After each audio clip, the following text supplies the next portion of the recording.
বন্ধুরা, আজকে একটা নতুন গল্প নিয়ে আসলাম তোমাদের মাঝে। এটা সত্য এবং বাস্তব জীবনের ঘটনা। শেষ পর্যন্ত শোনার অনুরোধ রইল। শুনলে তোমার মধু চলে আসবে। দেরি না করে চলো শুরু করা যাক।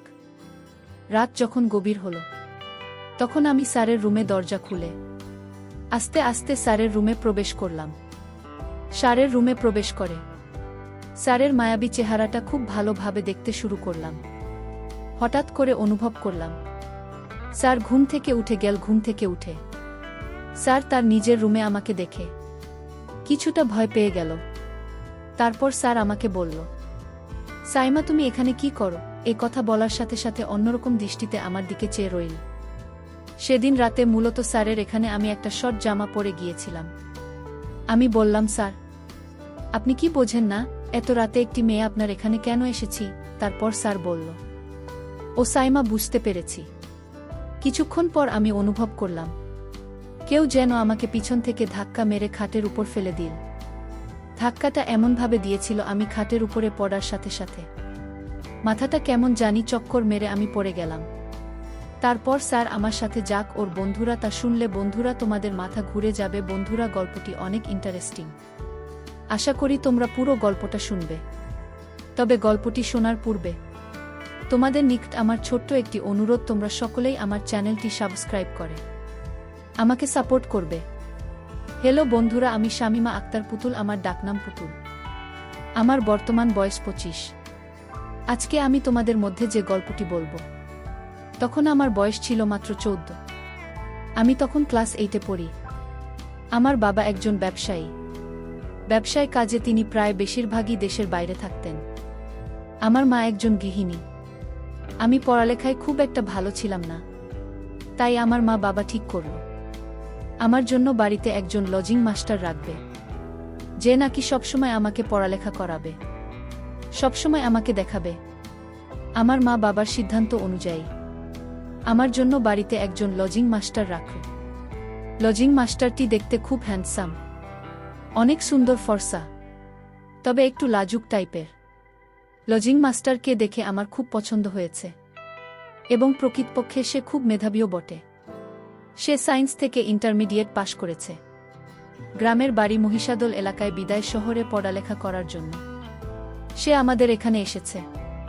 আমরা শহরে থাকি, আর আমরা যে শহরে থাকি সে শহরে এসে একটি ইউনিভার্সিটিতে পড়ালেখা করছে। প্রথমত সে মেসে থাকত, তারপর আমার আম্মু আব্বুর সিদ্ধান্ত অনুযায়ী সে আমাদের পাশেই আমাদের গেস্ট রুমে থাকে। আমার আব্বু তো বাড়িতে থাকত না, ব্যবসার কাজে ব্যস্ত থাকত। আমাদের বাসায় কোনো পুরুষ লোক ছিল না। আমাদের বাসার লজিং মাস্টার কাজ ছিল আমাকে পড়ানো আর টুকটাক বাজার সদাই করা, আর তার নিজের পড়ালেখা। ওহো বন্ধুরা, তোমাদেরকে তো আমি আমার লজিং মাস্টারের নাম বলতে ভুলে গেছি। তার নাম হচ্ছে আদিলুর রহমান। অত্যন্ত সহজ সরল একটা লোক, কথা খুব কম বলে, কিন্তু প্রচণ্ড মেধাবী। যাই হোক বন্ধুরা, সে প্রতিদিন আমাকে পড়ায়। আমিও খুব মনোযোগ সহকারে পড়ি। আসলে তার পুরনো কৌশল অত্যন্ত চমৎকার ছিল। আমি দুর্বল ছাত্র ছিলাম, তারপরও আমি তার পড়ানোর কৌশল খুব সহজেই বুঝতে পারতাম। এইভাবে পড়তে পড়তে আমি প্রায়ই আমার লজিং মাস্টারের নিক 2 থেকে 3 মাস বললাম, মোটামুটি আমি অনেকটা এগিয়ে গেছি। তারপর এর ফলে কি বলবো তোমাদেরকে বন্ধুরা, আমার লজিং মাস্টারকে দেখে আমার খুব ভাল লেগে যায়। আর সবচেয়ে বড় কথা হচ্ছে আমি তারে এখানে 3 থেকে 4 মাস পড়লাম। এই 3 থেকে 4 মাসের ভিতরে আমি তাকে যতটুকু চিনলাম, সে কোনোদিন একটি সেকেন্ডের জন্য আমাদের দিকে বাজে নজরে থাকা হয়নি। আস্তে আস্তে কেমন করে যান আমি আমার লজিং মাস্টারের প্রেমে পড়ে যাই। কিন্তু আমি তো মাত্র ক্লাস 8-এ পড়ি। সে কি আমাকে গ্রহণ করবে? আর তাছাড়াও তাকে আমি বলতে দ্বিধা বোধ করছি, কারণ সে তো আমার চাইতে বয়সে অনেক বড়। যতই দেখছি তাকে, ততই তার প্রেমে পড়ে যাচ্ছি। কি করব বুঝতে পারছিলাম না। বয়স কম ছিল, তাই ভেবে পাচ্ছিলাম না কি করব। আবেগী মন ছিল তখন বন্ধুরা আমার। কিন্তু লজিং মাস্টারকে তো আমার খুব পছন্দ হয়েছে। যেভাবেই হোক তাকে আমার প্রেমের ফাঁদে ফেলতে হবে। যে কোনো কিছুর বিনিময়ে হোক আমি তাকে চাই। বয়স তখন 14 আমার। রঙিন স্বপ্ন, রঙিন সব কিছু, যেদিকেই তাকাই শুধু রঙিন রঙিন মনে হয়। রাতে পড়তে বসে শুধু স্যারের কথাই মনে পড়ে। কি করে বুঝতে পারছি না, কিভাবে স্যারকে বলি, স্যারকে কিভাবে আপন করে পেতে পারি, এই চিন্তা করতে করতে হঠাৎ করে মাথার মধ্যে একটা আইডিয়া এলো। ভাবলাম স্যারের সাথে আমার এমন কিছু করতে হবে যাতে স্যার আমার প্রতি আকৃষ্ট হয়, আমার দিকে ভালোবাসার নজরে তাকায়, মায়া নজরে তাকায়। তাহলে হয়তো স্যারকে আমার পক্ষে দুর্বল করা সম্ভব। পরের দিন আমি একটি জিন্সের প্যান্ট আর একটি টি শার্ট পরলাম, যাতে আমাকে খুব আকর্ষণীয় লাগে, আমার সবকিছু যেন খুব ভালো করে বোঝা যায়, সে যাতে আমাকে খুব ভালো করে অনুধাবন করতে পারে যে চিন্তা সেই কাজ। পরের দিন খুব ফ্রেশ হয়ে খুব ভালো করে সেজেগুজে, মানে নিজেকে খুব আকর্ষণীয় করে স্যারের সামনে পড়তে বসলাম। আর সেই সাথে একটি বিদেশি সুগন্ধি আমার জামাতে খুব ভালো করে লাগিয়েছিলাম। আমি স্যারের কাছে পড়তে গেলে স্যার আমার গায়ের এত সুন্দর সুগন্ধি দেখেই একটু ভালো করে নিঃশ্বাস নেওয়ার চেষ্টা করছি। আর আমি যে এত সুন্দর করে সাজুগুজু করে আমার আকর্ষণীয় সবগুলো যাতে বোঝা যায় এমনভাবে সাজগোজ করে গেলাম। তাদেরকে স্যার আমার দিকে হা করে তাকিয়ে রইল। আমি বললাম, স্যার কি দেখছেন? তখন স্যার একটু তো খেয়ে গেল। তখন আমি স্যারকে একটু মজা করে বললাম, স্যার দেখুন, একটু ভালো করে দেখুন আপনার রাজকুমারীকে, আপনি চাইলেই রাজকুমারের মালিক হতে পারেন, আপনার জন্য সকল দুয়ার খোলা। আমার মুখ থেকে এরকম ধরনের কথা শুনে সার্জেন একটু শরম ঘাবড়ে গেল। এত লাজুক টাইপের মানুষ আমি আমার জীবনে দেখি নাই।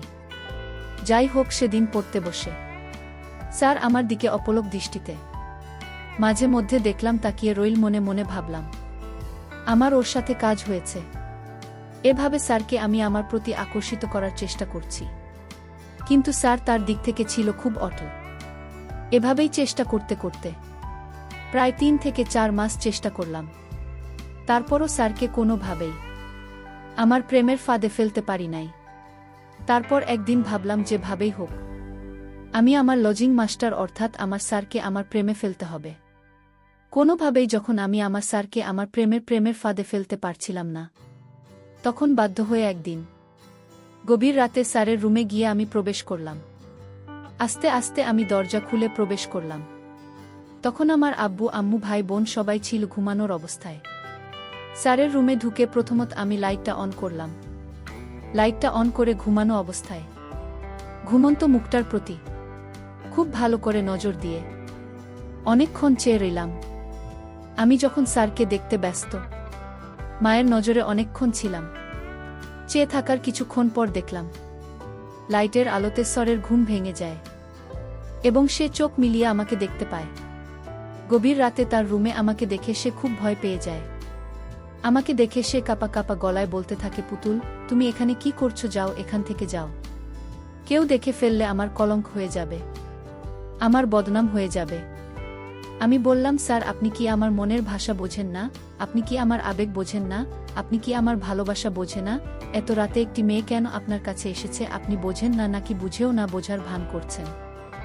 আর কত কষ্ট দেবেন আমাকে? আজকে যদি আপনি আমার ভালোবাসা গ্রহণ না করেন, তাহলে আমি আর এখান থেকে যাব না, কোনোভাবেই যাবে না। যা হবার হোক, আমি আপনাকে ভালোবাসি, মন থেকে ভালোবাসি। আপনি আমার অন্তরে জিতে গেছেন, আপনাকে ছাড়া আমার বাঁচা সম্ভব না। আমি অনেক চিন্তা করে দেখেছি, আমার মান সম্মানের চাইতে আপনি বড়। আপনাকে হারালে আমি শেষ হয়ে যাব। আমার মুখ থেকে এরকম ধরনের কথা শুনে স্যার শুধু হা করে তাকিয়ে রইল, কিছুই বলল না। কিছুক্ষণ চুপ করে থাকার পর স্যার আমাকে বলল, আচ্ছা সাইমা, তুমি এবার যাও, আমি বিস্মিত কালকে ভেবে দেখছি। আমি বললাম, না, কালকে না, আপনাকে যা বলার আজকে বলতে হবে, না হলে আমি এখান থেকে যাব না। আমার এই একঘেয়েমি দেখে স্যার আমাকে বলল, আচ্ছা ঠিক আছে শ্যামা, যাও, আমি তোমাকে ভালোবাসি, এবার তুমি যাও। আমি বললাম, না, আপনার মুখের কথায় আমি বিশ্বাস করি না। আপনি যে আমাকে ভালোবাসেন এর একটি প্রমাণ আমাকে দিতে হবে, নইলে আমি এখান থেকে যাব না। আমার কথা শুনে স্যার খুব হতবাক হয়ে বলল, আচ্ছা ঠিক আছে শ্যামা, কি করলে তুমি বিশ্বাস করবে আমি তোমাকে ভালোবাসি? তারপর আমি বললাম, স্যার, আপনি আমার সাথে আজকে রাতে একটি কাজ করতে হবে। যদি এই কাজটি করেন তাহলে ভাববো আপনি আমাকে ভালোবাসেন। আপনি আমাকে কোনোদিন ছেড়ে চলে যেতে পারবেন না। তখন স্যার আমাকে বলল, কি কাজ চাই মা? কি করলে তুমি খুশি? তারপর আমি স্যারকে বললাম, স্যার, এই গভীর রাতে একটি ছেলে একটি মেয়ে একাকিত্বে একটি রুমে কি চাইতে পারে তা আপনি বোঝেন না। স্যার আমাকে বলল, শ্যামা প্লিজ, আমার মাথায় এখন কোনো কাজ করছে না। কি চাও তুমি, আমাকে একটু খুলে বলো।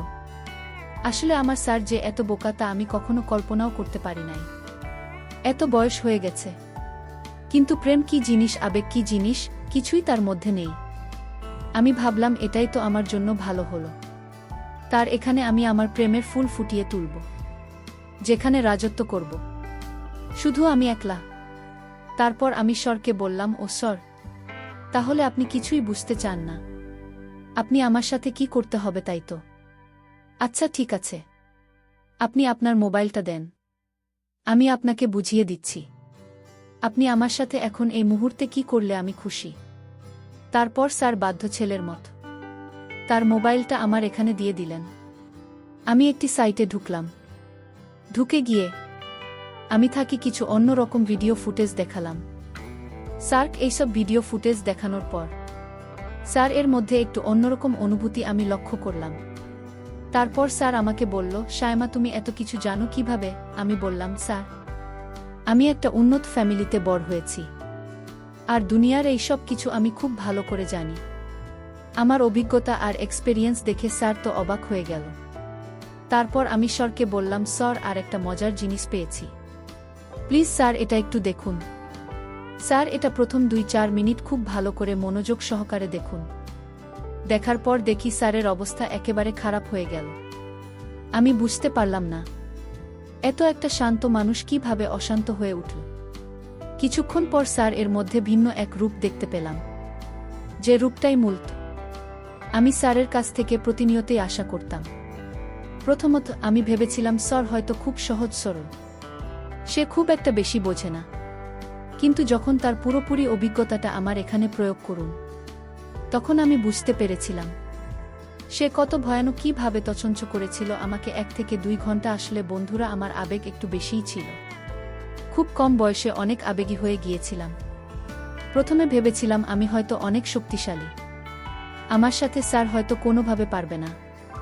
কিন্তু স্যার যখন আমার এখানে আক্রমণ আনতে শুরু করল, তখন আমি বুঝতে পারলাম তার আক্রমণ কত হিংসাত্মক, কত ভয়ঙ্কর, কত রোম্যান্টিক ছিল। সে যখন তার পরিপূর্ণ পাওয়ার আমার এখানে প্রয়োগ করেছিল, তখন আমার কাছে মনে হয়েছিল আমার দম বন্ধ হয়ে যাচ্ছে। তবু আমি তার প্রেমের পূজারী ছিলাম। এইভাবে তার কাছ থেকে প্রথম দিন আমি আমার অধিকার আদায় করেছিলাম। তারপর থেকে তার এখান থেকে কিছুটা লজ্জা শরম কমে গিয়েছিল। বিশেষ করে আমার প্রতি। সে তো প্রতিদিন রাতে আমাকে খুঁজত, আমিও তাকে খুঁজতাম। শেষ পর্যন্ত 2টি দেহ ছিল, কিন্তু মন ছিল একটি। তাকে ছাড়া আমার কিছু ভাল লাগতো না, আমাকে ছাড়া তার কিছু ভাল লাগতো না। এভাবে চলতে চলতে তার সাথে আমার বারবার ঘনিষ্ঠ হতে হয়েছে। একটা পর্যায়ে গেল সে আমাকে ছাড়া একটা মুহূর্ত চলতে পারে না, আমিও তাকে ছাড়া একটা মুহূর্ত চলতে পারি না। এভাবে চলতে চলতে 2 থেকে 3 মাস পর হঠাৎ আমি অসুস্থ হয়ে পড়ি। আমার মধ্যে কেমন জানি বমি বমি ভাব আসে। তারপর ডাক্তারের কাছে গেলে ডাক্তার আমাকে বলে আমি নাকি সন্তান সম্ভবা। বিষয়টি আমার আম্মু শুনে হতবাক হয়ে গেল আর বলল, শায়মা, কে তোর এত বড় সর্বনাশ করেছে? আর তুই বা কি করে আমার মেয়ে হয়ে এমন একটা কাজ করলি? লোকসমাজে এখন আমি মুখ দেখাব কি করে? তারপর আমি আম্মুর কাছে বিষয়টি সম্পূর্ণ খুলে বলি। তারপর আমার আম্মু আব্বু আর কি করবে? আর তো কিছু করার নেই, যা হবার তা হয়ে গেছে। তারপর আমার আম্মু আব্বু মিলে আমাকে স্যারের সাথে বিয়ে দিয়ে দিলেন। কিছুদিন পর আমাদের ঘর উজাড় করে একটি কন্যা সন্তান জন্ম নিল। কন্যা সন্তান পেয়ে আমি, আমার স্বামী এবং আমার আত্মীয় স্বজন সবাই খুশি। সবকিছু মিলিয়ে বন্ধুরা, এখন আমি মোটামুটি সুখে আছি। কিন্তু মনের ভেতর কিছুটা কষ্ট। এত অল্প বয়সে আমি সন্তানের মা হয়ে গেলাম। সন্তানকে দেখাশোনা, সংসার দেখাশোনা, এক কথায় পরিবারের মধ্যে আমার জীবনটা বন্দি অবস্থায় কাটে। জীবনের সমস্ত স্বপ্ন, লেখাপড়া, চাকরি বাকরি সব কিছু মাটি হয়ে গেল শুধুমাত্র একটি ভুলের কারণে। যাই হোক বন্ধুরা, তো ভালোই আছি। তোমরা সকলে আমার জন্য দোয়া করবেন। আমার কলিজার বন্ধুরা, গল্পটি থেকে তোমরা কি শিক্ষা পেলে তা নিশ্চয়ই তোমরা কমেন্ট করে আমাকে জানাবে। বন্ধুরা, আজকে এই পর্যন্তই, আবারও আসব তোমাদের মধ্যে নতুন কোনো ভিডিও নিয়ে। ভিডিওটি যদি তোমাদের ভালো লাগে তাহলে একটি লাইক দাও। প্রতিদিন আমি তোমাদেরকে একটা করে নতুন গল্প উপহার দিব, তাই তোমাদেরকে অনুরোধ করে বলছি, তোমরা যদি এরকম ধরনের ইন্টারেস্টিং গল্প পেতে চাও তাহলে দয়া করে আমার চ্যানেলটি সাবস্ক্রাইব করো। পরিশেষে তোমাদের সকলের সুস্বাস্থ্য কামনা করি। ভিডিওটি দেখার জন্য তোমাদের সকলকে অসংখ্য ধন্যবাদ।